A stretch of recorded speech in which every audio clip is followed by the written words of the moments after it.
Hello soulmates, welcome to my channel.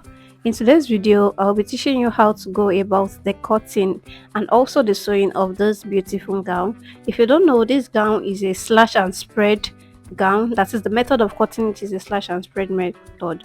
So without wasting much time, please like this video, subscribe to my channel, comment down in the comment section and also share this with your friends. Welcome guys. So the measurement to be needed for this gown is just your normal regular measurement, your shoulder, your bust, your waist, your hip and the length. So now we have to fold your pattern paper into two. We are cutting the front, so we have to fold it into two. So what I'm doing now is to mark all these basic points that I mentioned. I'm marking my armhole length, my bust length, my half length, my hip length. So those are the four lines that I've measured.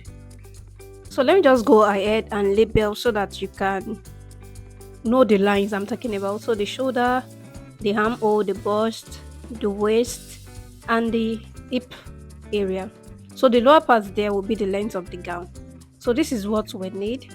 So now for this, we'll go ahead and do the regular armhole curve. So I'll be making this part very fast so that we won't waste time on this pattern. So you go ahead and just draw your armhole and everything. So when you are done, this is what you should have. And the next thing is to measure your bust measurement at your armhole area. Your bust measurement divided by 4. Then you add your sewing allowance.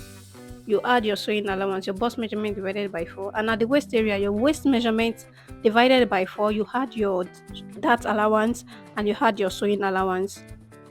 At the hip also, you measure your hip measurement divided by 4 and your sewing allowance. Then you connect all those points together. So for the lower part of this dress, depending on how you want it, if you want it pencil or you just want it straight. For me, I did straight, but if you want it pencil, what you will do is from your hip measurement, that hip line, you go down by 4 inches, then you measure from that 4 inches, you just go down by 4 inches, and at the end of your gown length, you take out 1 inch away from the total measurement. Let's say now, like I'm doing now, hip measurement I've ruled my actual hip measurement. What you will just do is to take out 1 inches at the lower part of the hip, then you connect it from that 4 points you went down below the hip area. So at this point now, I'm trying to make my dart. For the pencil gown explanation, if you don't get that, I have a tutorial on how to make a pencil skirt which will help you. I'll just link it up here so that you can understand better. So for this dart, it's just the regular dart. So you measure your shoulder, your nipple to nipple measurement divided by 2, and you add half inch to it. Then you rule the line. After ruling the line, you take out half inch from the right, half inch from the left at the waist area. Then you connect. Just the regular simple dart. So after you are done, you move ahead to this upper part. So from your shoulder, you measure 4 inches downward, depending on how low you want the neckline to be. But for me, I use 4 inches. You can actually use 5. If you feel it is too high, you can actually use 5. So you measure whatsoever length you want to measure, then you rule a line across this area. So now for the wideness of this, I'm using 5.5. Then from that point, I just connect it to my armhole area, just like this. So from that 5.5 inches I measured, I just connect it to my armhole area like this, and this is what I have. So the next thing we will be doing now is to draw this curve at the waist area. So what we will be doing now is to take out our sewing allowance. My sewing allowance, which is 1 inch, I'm taking it out. So I'm just taking out the sewing allowance from the armhole area down to the hip area. So the next thing I'll be doing now is to just label that part so that I can know that that's my sewing allowance. And the next thing I'll be doing is at this hip area, I'll measure 3 inches. That is to the starting of that dart. Yeah, to the starting of that dart at that area. Then upper part, I'll measure 3, and I'll measure 3 below 2. Then I will draw a curve like a semicircle. I'm trying to achieve a semicircle at this point. So I'll just connect that point there and connect the other one too, like that. So just try and draw a semicircle around this area, and it must not exceed the 3-inch upper part the 3 inch upward and downward that we rolled.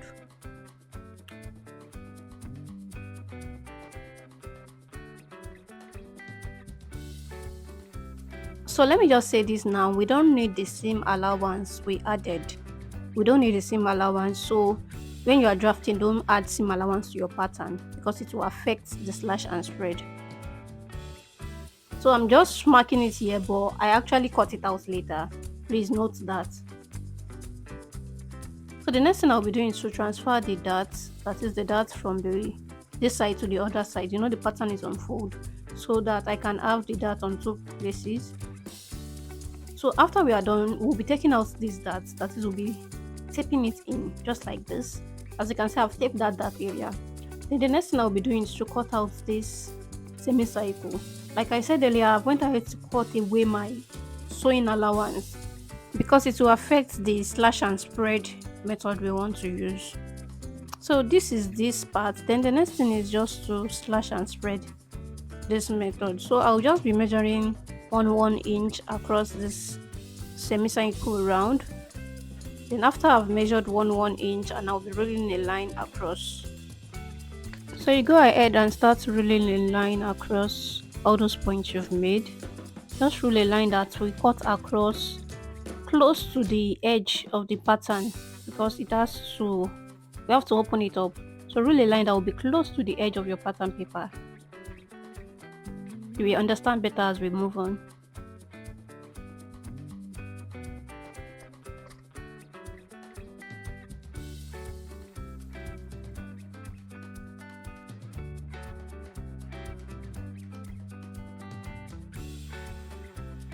So after you are done with the rolling of the line, the next thing is to open up this pattern. You open it up. Like I said, it should be close to the edge so that it can open up easily. So after I was done, this is what I have. As you can see, this is what I have. Then I will go ahead and transfer this on my fabric. So this is what I have on my fabric. The mistake I made on this gown is that I did not open up this space enough.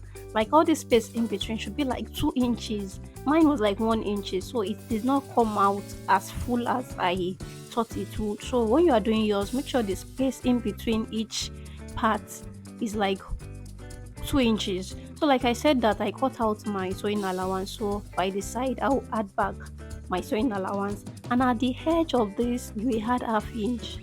You add half inch at the edge for the joining. Please note that you have to add half inch at this edge here. Then you add half inch at every other part. Or you see the side, you add 1 inch. For the other edge, you add half inch.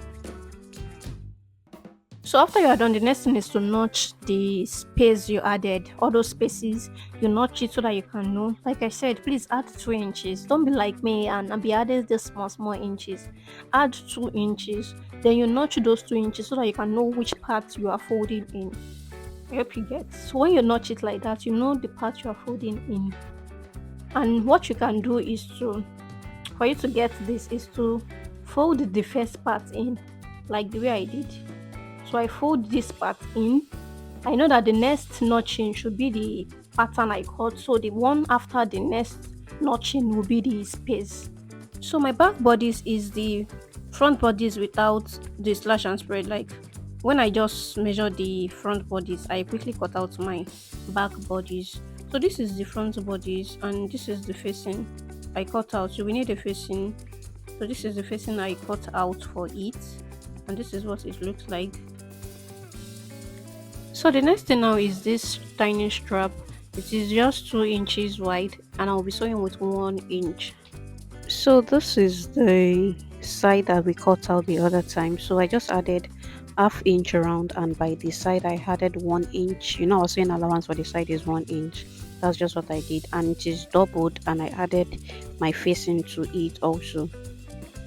So the next thing to do now is this notching that we've made at the side where we made the slash and spread. So like I said, that you note where you will be folding in, and you note where it will not be folded. I hope you get, so that you can get the actual size. Yes, so this is the pieces we cut out, so I'll just notch out this middle. of this, and also note the upper and the lower part of these small pieces so that you don't get confused. Mine is the same, that is why I did not note it, but if yours is looking different, please note the upper and the lower part so that you know where you fix towards the hub and which one you fix downward. So you notch this one too so that you can know. You notch it, then you fix it. You know it is two, you first fix this one, then the second one will be fixed to cover it so that the sewing will be in between the two pieces. I hope you get. So I fixed the first one, then I'll be putting the second one like this just to cover this up, like I said earlier. So that is how you'll be fixing it. So after I was done, this is what I have. This is what I have. So the next thing is to place this facing. But before we sew the facing, we have to put our tiny strap in between it. So for the measurement of this tiny strap, whatever you have left from your shoulder to the starting of your gown, you measure it for the front and back. For mine, front was 4, the back was also 4. So I deducted 1 inch each from the front and back. So I have 6, but I added half inch for the joining at the front, half inch for the joining at the back. So I have 7 like that. I hope you get. So I have 7 and I'll be joining it with half inch. So you place this strap in such a way that you still have half inch towards the armhole side, because you know you'll be turning the armhole with half inch. So you join it in such a way that you will still have half inch at the armhole area for the joining of the armhole area. So then you pin whatsoever you have, then you go ahead to sew the neckline and both the armhole. After I was done, this is what I have, and I went ahead to iron it so that it can look nice. So this is what it is looking like. So the next thing now is to bring our back bodies. So this is my back bodies, and I've went ahead to place the strap for the front, that the remaining strap for the front. I went ahead to place it. I placed it correctly so that there won't be any mistake, and I left half inch at the armhole area for the turning. So after I was done, the next thing I need to do now is to just join the sides together. So after joining it together, this is what I have. As you see, the gown is coming together gradually. If you haven't dropped a comment at this point, please drop a comment. You can just drop any emoji of your choice. So the only thing remaining now is to fix my zip. So I'll be using an invisible zip, and I'll be hemming the lower part of this dress. I'll be hemming the lower part. So that's what is left. So this is what I have now. And as you can see, the gown is looking really nice. Look at the zip area. I fixed it and it looks really neat. If you want a tutorial on how to fix an invisible zip, I have the tutorial already. It will just be linked up here, or it will be in the description box, or you can just check my channel. The video is there. So this is the final outcome, and as you can see, it looks really beautiful. So thank you so much for watching. If you haven't subscribed to the channel, please subscribe, like, comment, share with your friends, and I will see you in my next video. Bye.